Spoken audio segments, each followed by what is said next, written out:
Mawlud Nabi ou Mawlud est la commémoration de la naissance de Sayyidina Muhammad sallallahu alayhi wa sallam. Chez nous, la cérémonie est appelée Gamou.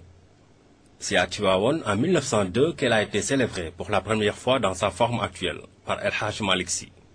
Le Mawlud a été popularisé par El Hadj Malick Sy justement pour restituer le message prophétique au peuple sénégalais, parce que nous savons que ce message-là est un message qui est révélé en arabe à un peuple arabe et qui l'a mis en œuvre dans un environnement où la culture arabe était dominante.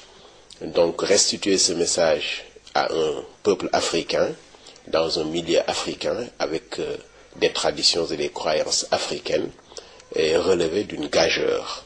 Et c'est la raison pour laquelle El Hadj Malick Sy a pris sur lui de populariser le gamou qui existait dans une autre dimension et d'en faire un support pour véhiculer le message prophétique et faire de sorte que ce message puisse être compris par les Africains. Au-delà d'une simple commémoration, le Mawlud est un grand rassemblement de piété et de ferveur religieuse.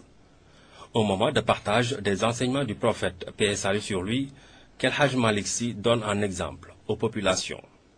Disons une sorte de révision de la vie du prophète Mohammed sallallahu alayhi wa sallam, de son œuvre, de ses qualités, de son comportement, de son message.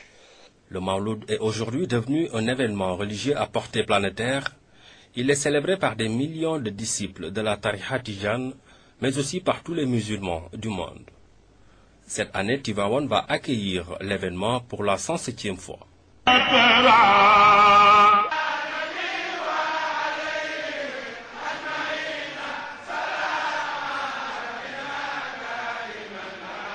خليفة بسمامنا أنا عطرو بخير خير البخور وأفرش سجادتي تكريما على القثام.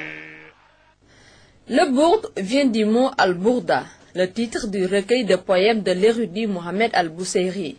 Composé de 10 chapitres, ce poème élogieux à l'endroit du prophète Seydina Mohamed, paix et salut sur lui, est récité tout au long des 10 jours qui précèdent la nuit du Mawlud Nabi. L'organisation de ces séances nocturnes de récitation du poème revêt pour Seydi Hadj Malick Sy un double sens. C'est d'abord une articulation spirituelle. C'est une façon pour El Hadj Malick Sy de ne pas rater une seule nuit de ce mois béni, parce que les historiens ont disons, divergé sur le jour où le prophète Mohammed sallallahu alayhi wa sallam est né.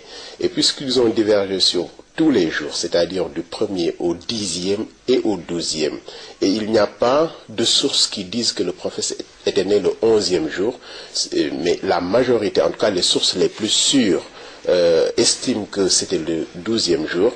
Donc El Hadj Malick Sy a voulu profiter de ces controverses pour que chaque nuit qui ait été proférée par une source puisse être une nuit de célébration jusqu'au 12e qui était en fait la source la plus plausible, et que ce soit vraiment le jour où on célèbre réellement le Mawlud. Ensuite, il s'agit pour l'initiateur du Mawlud au Sénégal d'une articulation socio-religieuse. C'était une façon de rassembler l'ensemble des Muqaddam dans une sorte de séminaire qui durait justement ces 10 jours-là, parce que le fait de célébrer, de chanter un chapitre de ce poème permettait également de poser les questions nouvelles que les gens ont rencontrées dans leur terroir, de discuter sur la façon dont l'islam progressait dans leur terroir. Les différents muqaddam étaient donc là, dans leur terroir, de discuter sur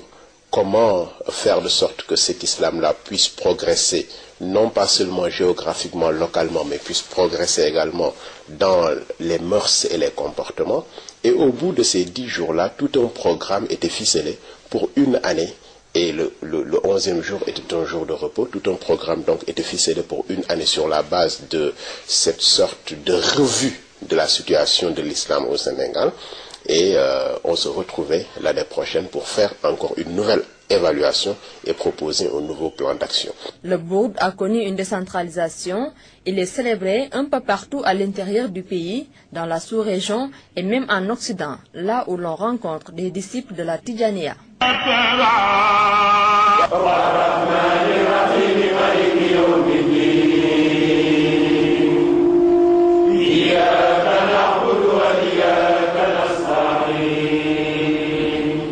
La tariqa Tidjaniya doit son nom à son fondateur, Cheikh Ahmed ibn Mukhtar ibn Salim al-Tidjaniya. Il est né en 1727 à Aïn Madi, en Algérie. Ce cheikh est devenu célèbre à travers ses nombreux miracles. C'est à la suite de son pèlerinage à la Mecque à l'âge de 36 ans que le cheikh a rencontré le prophète Mohammed, paix et salut sur lui, qui lui donnera l'ordre de créer la Tidjaniya, Tariqa al-Ahmadiyya al-Tidjaniya. Cette rencontre mystique s'est déroulée à Abou Samgen, dans l'ouest algérien. Après l'Algérie, le cheikh a résidé au Maroc, à Fès précisément. C'est dans le cadre des relations entre le Maghreb et l'Afrique de l'Ouest que la Tidjaniya s'est implantée au Sénégal. Seydi El Hadj Malick a vécu dans un moment où c'était très difficile d'orienter les gens. Le fait d'appliquer textuellement la sunna du prophète s'avère extrêmement difficile à l'égard de tout un chacun.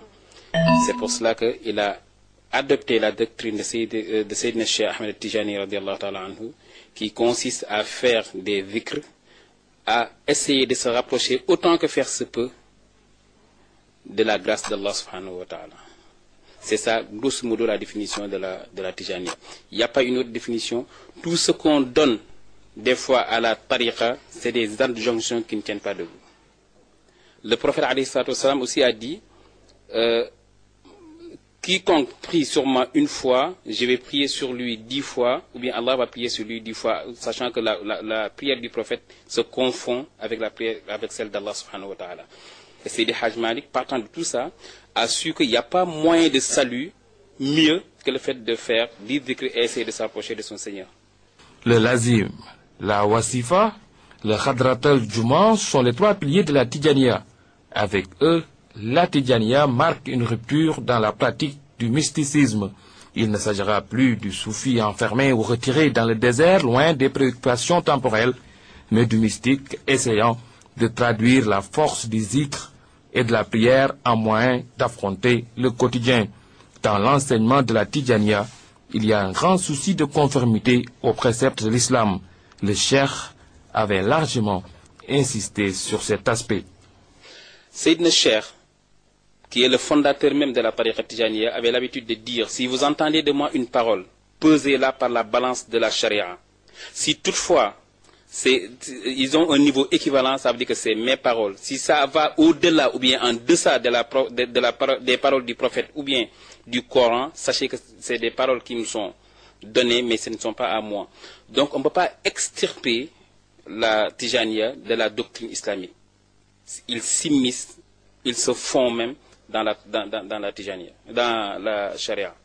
L'expansion de la Tidjaniya doit beaucoup à l'œuvre de El Hadj Omar Tall, à celle de El Hadj Ibrahima Niass, El Hadj Malick Sy. Les Moukadam, formés d'ailleurs par ce dernier, ont répandu ensuite les enseignements de la confrérie dans leur province d'origine.